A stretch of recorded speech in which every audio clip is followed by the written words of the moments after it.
Hi, Maria here. I thought I'd do something different today.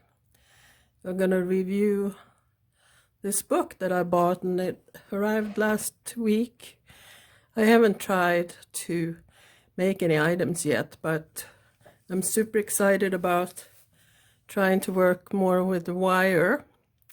So it's Sculptural Textile Art, a practical guide to mixed media wire sculpture by Priscilla Edwards. I think she lives in England. And it's by Search Press 50, the Textile Artist series. So I haven't seen any of the other books, but this was really interesting. As you can see, she has really mastered the mixed media, I would say, art form. So she uses a lot of wire and silk fabrics, really thin fabrics, and buttons and whatever other doodads. And here you can see how she uses old spools of thread and her doll head and whatever doodads she has or came across. And that's what I like, you know, if we collect the doodads that we find, little rusty pieces or beads, old buttons, like little bells. This must have been a bell that she used. And so I went through the materials very carefully. Like I said, I haven't tried anything yet, but here she has made like a cup and saucer set. And it is just wire, fabric, and sewing. She used embroidery thread to sew accents around the pieces. But I wanted to go over the materials equipments a little bit so you can get an idea. I mean, if you really want to know more, you can buy the book. I think I paid $20 for it on Amazon. So here she is with different kinds of wire. So the lower the gauge number, the thicker the wire. She uses 20 to 28 gauge.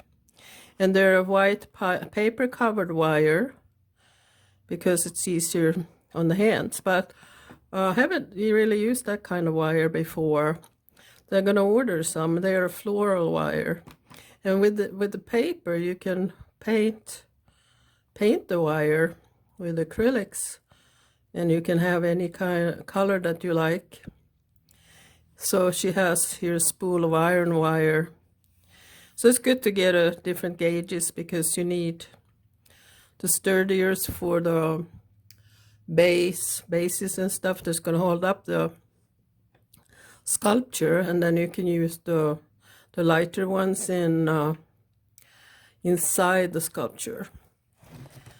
So what really, I mean, I have a lot of the tools stuff already, but one thing she was talking about was these chiffon fabrics. She uses super light fabrics, lightweight cotton, vintage silk scarves and dresses. I mean, you can find stuff like this at thrift stores. Silk habutai, I don't really know what that is, but it says has a tightly woven structure and is less likely to fray than other types of silk. So, you know, it's a good way to use up some of your silk stash. And she has, these are other things she used for sculptures in the book. Printed fabrics and lace. Well, you can't live without lace, right? And here she went over like embroidery materials. She uses her sewing machine with an embroidery foot to get some of the texture via colored threads. And you can machine thread different needles and embroidered a hoop frame. So I guess you could stretch some fabric and embroider on that. Like she did here, she had some kind of flower fabric that she embroidered around. This is a free-form foot. It has like a round, it doesn't have that foot that clamps down on the fabric. Now this was very interesting. She uses batik wax. I don't know if it's the same as hot wax, but the batik wax you would heat. And then that means you have to buy some kind of pot or have dedicated, you could use a skillet, you know, with different settings that would only be used for the wax. The problem with hot wax is that you need a really good ventilation to use it, otherwise you will breathe it in and it will stick to your lungs, which is not a good thing. But so I got a wild hair and thought I'll try, since I don't have any wax, but she gets that really beautiful translucent quality, as you can see there, with the wax. So she paints the fabric, and it's silk, those really thin. All of the fabrics she has are thin, so that's how she gets that translucent look. But I thought, I wonder if I could use any of my mediums, you know, like I have Duraclear. This is the varnish I use for my paintings, and it's super strong and it goes on very thinly. So, and then I used some matte medium, a Liquitex, and fabric stiffener, for which I diluted a little bit. And so I took 3 pieces of really thin cotton. This was fabric stiffener. And what I did, it's all coated. I'm going to use a flashlight. I don't know how that works on here, but you can see that it is a little bit more see-through than just the fabric. So she used a patterned, so I put this piece, so it's just one layer of paper napkin. So I put that over to see if you could see it really well through there, like it would be like a wet, you know, surface, but it's not wet, but it would be a waxed surface. I didn't think it worked very well.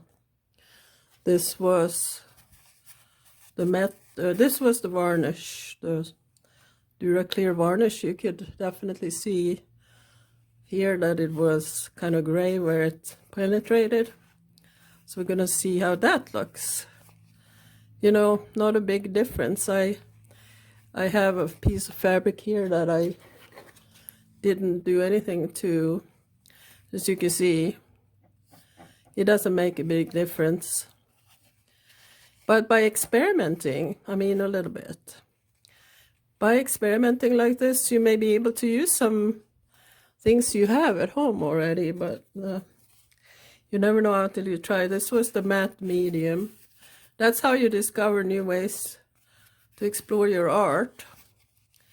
So it's about the same. Every coat that I put on turns out more or less the same. It was not a good thing, but like I said, you never know until you test it. So you couldn't use cold wax, which would be healthier, but you can, if you can go outside with this and or have a really good ventilation by a window and a fan, it would be okay. So that was really interesting. The wax really makes a huge difference in depth. So here was just, she uses all kinds of brushes and paints and inks. So you can see that she had collected quite a bit of stuff. So these are all supplies we usually have on hand, more or less. And then she draws ideas. Like one of these products is a spoon, like one of the souvenir spoons. And her version, of course. So here it is. And then, so you can make a sketch first, and then work the wire like you know, different ways to just wrap it or punch it through with an awl and make holes and just wrap the wire around it. It's really, really cool. Well, this was the doll head we looked at earlier. So here she has ways of bending the wire into shapes, and also a decorative column of different loops and knots and bends in the wire. Sorry if it's glaring. I had to put on all kinds of lights. It's so overcast today. And so here's how she made a little cage. It's not hard, it's just very easy. And here's where she puts the fabric on by putting on a lot of wax to hold it down.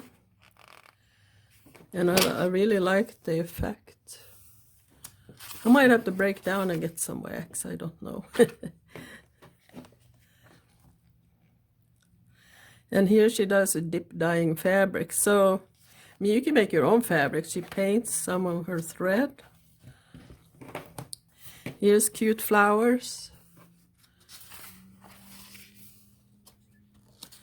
And embroidery stitches, different kinds.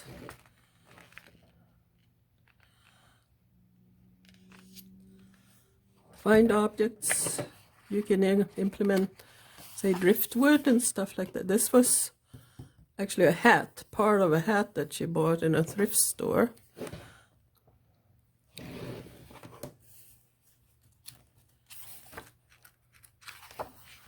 And here's a shoe. Kind of cool, isn't it?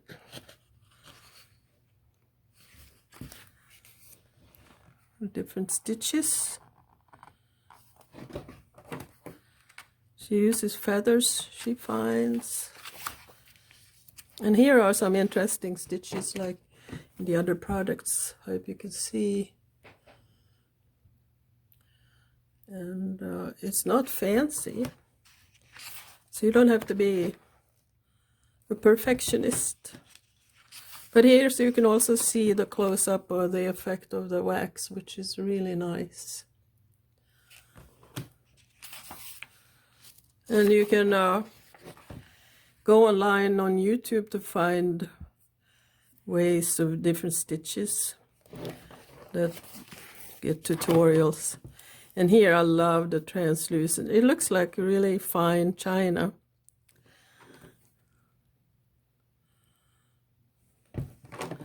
She uses, I love this, it's like a spring picture. There's an angel. And here's free machine embroidery techniques. I've never really done a free machine sewing, but it's never too late to try something new. I love how she has embroidered around the lace, and it's kind of a bowl or spoon, I guess. It looked like a bowl there, but there's the whole picture. So there's so many different, she likes teacups and pictures. Here's an old zipper. So I mean, you can't go wrong. Love the little teacup too. I can't wait to try something like this. And go to your cupcake and tea. Afternoon tea cake. And I love this bowl. There's some more wall hangings. These flowers are cute, so she makes them and put them in these vintage gloves.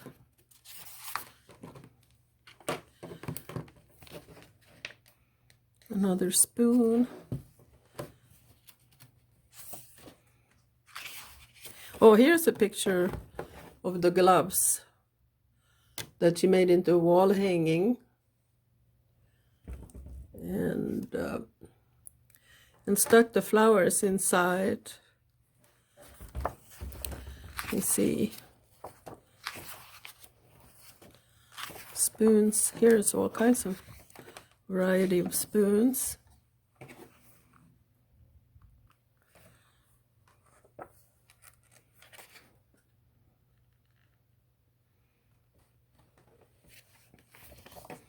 And a bird and a house. She used actually clay to make the house. To me, that would be really too thick if it's, 2 inches of clay to make the house. Take a long time to dry. You can use a wooden house shape. I love the bird. And there's how she makes the bird.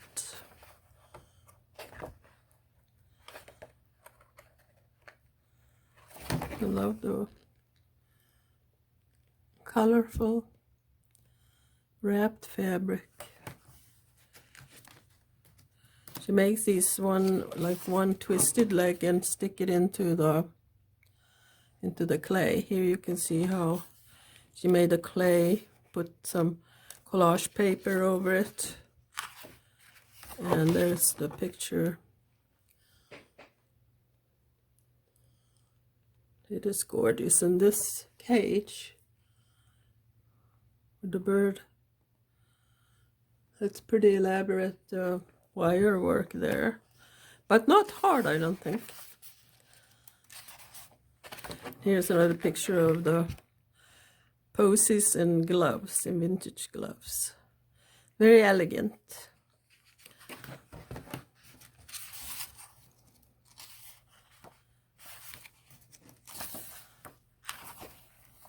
Here are some pictures of flowers in vintage spools.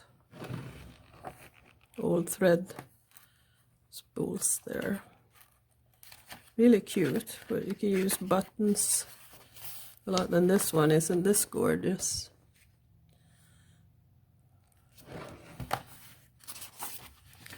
So she uses here is a old champagne cork holder.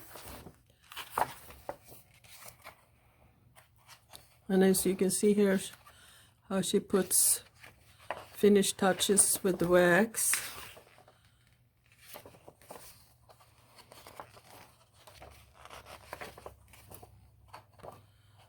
And this is cute. The imagination is amazing.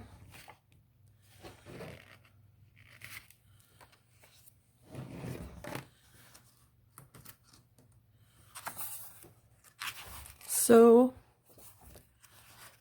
there's just a few odds and ends. I went through pretty much the entire book here.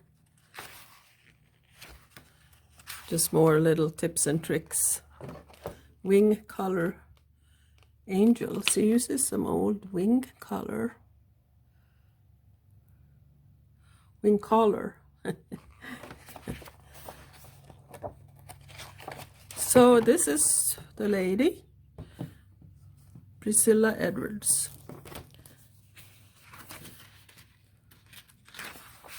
And so I think this book was out of England. But I mean, you can buy them on Amazon, but there's also more textile artist series.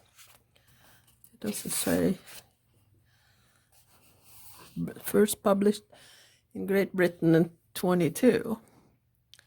Search Press Limited. So there you are.